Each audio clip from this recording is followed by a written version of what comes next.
Completed 20 marathons in 20 days. How do you feel? Exhausted, funnily enough. Very tired, but very happy as well that we reached our goal of getting the beds in the wards. So it was all worth it. I've heard you had a couple of injuries along the way. What happened?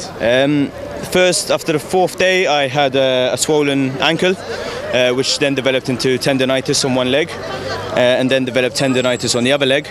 I had a trapped nerve in my knee, a broken small toe, and then one of the tendons actually tore slightly in my left leg. And you kept pushing through? Yes, well, I had the goal in mind all throughout, which just kept me going every day, and obviously the support from the public kept me going even when it got really hard.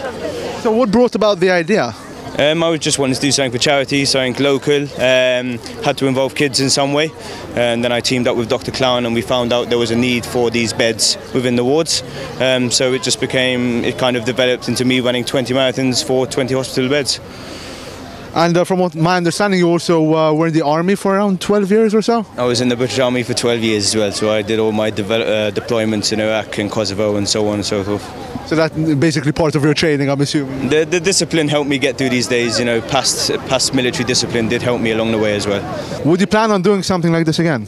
Maybe not 20 marathons, but I'm looking to something next year. I'm not going to say what yet, but it will be, again, for something local, involving children. I just don't know what yet.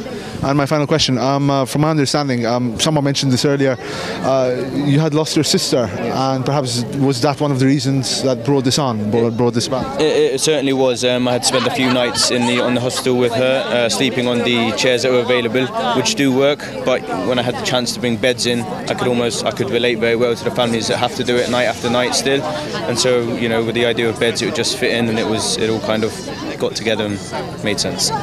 Thank you very much. Thank you.